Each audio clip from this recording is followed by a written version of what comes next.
Celebrating history and culture has a way of igniting both pride and curiosity. A moving mural has been sharing the history of a people whose voices were silenced for generations. The We Are on Dakota Land Metro Transit bus started rolling through the streets this summer, as we first reported. Well, since then, an exciting development. Our Derek James rode along for a first ever guided bus tour of sites important to Minnesota's Dakota people. I never really saw anything that showed that this was Dakota homelands when I was a child. We first introduced you to Marlena Myles and the pastel-colored Metro Transit We Are on Dakota Land bus her design adorned last month. It stirred both emotions and interest. I want to learn more about the origins of Minnesota history and in a real up-close and very personal way. As stories like this often do, its winding route led to a pleasant and welcome increase in attention. We're achieving the foundation of our culture today.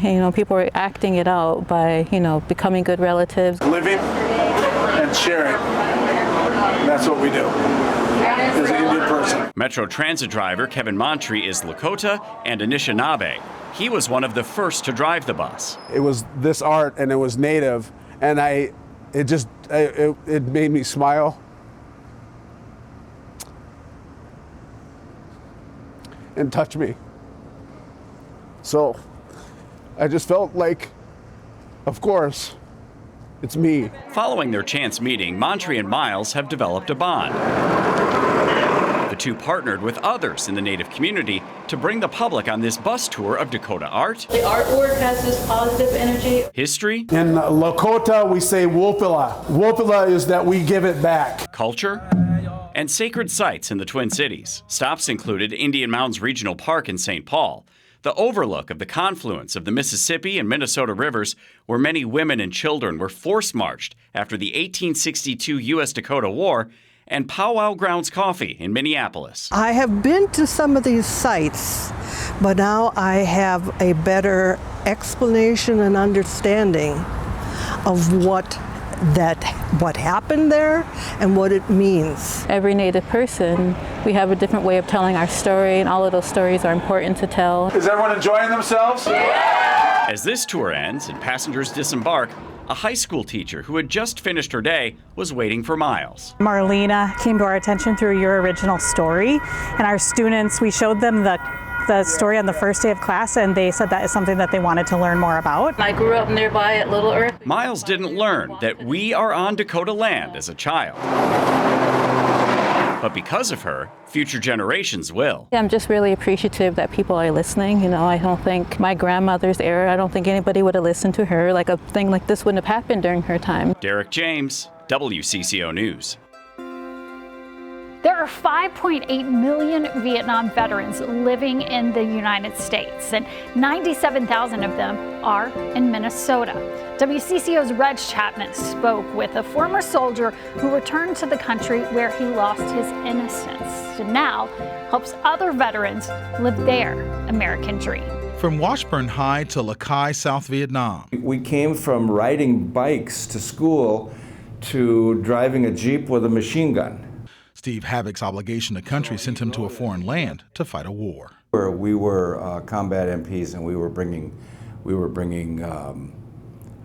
convoys out of Benoit up to the forward areas. The double Bronze Star recipient documented his time in Vietnam. What he experienced, he can never forget. I've seen so many 18 and 19-year-old kids, whether they're Americans or Vietnamese, killed.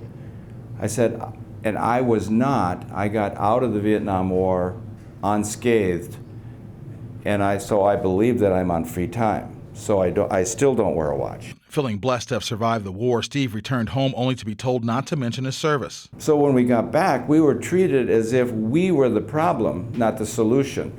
Some soldiers like World War II came back as heroes. We came back as the villains. Because many returned from Vietnam to harsh words and treatment, Steve says he lost contact with many soldiers he served with. Everybody kind of got out of there and went their own way as if it was just a bad dream. A bad dream that did not deter him from returning to Vietnam, to the area that at one time haunted his dreams. We went to all of the base camps where I was, Lai Khe, Xi'an, and Dao Tiang. He also revisited the tunnels where the enemy would hide. What he noticed most was what was missing. Almost 2 million Vietnamese were there. So when I was back to Vietnam, the one thing that was missing was my generation. A bittersweet trip that continues to fuel his efforts to help all veterans live their best lives after serving.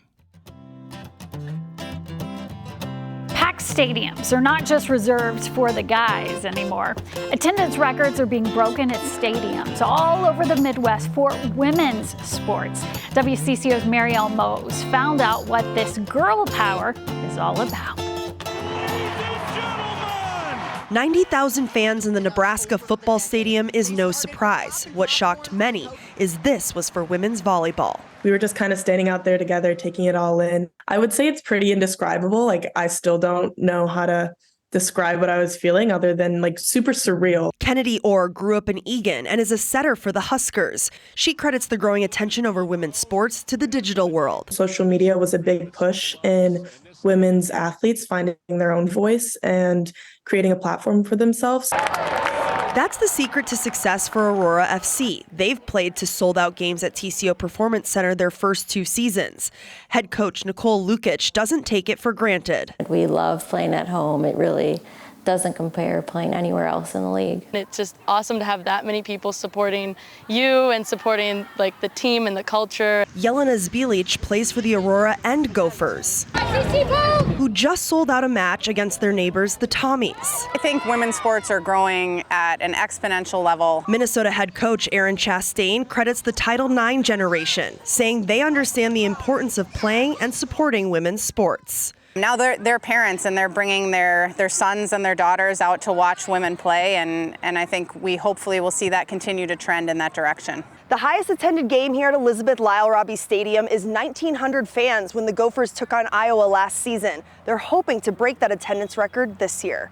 In St. Paul, Marlena Myles, WCCO Sports. Still ahead, drinking your morning coffee guilt-free. We're going to tell you how one local coffee shop is giving you the compostable option.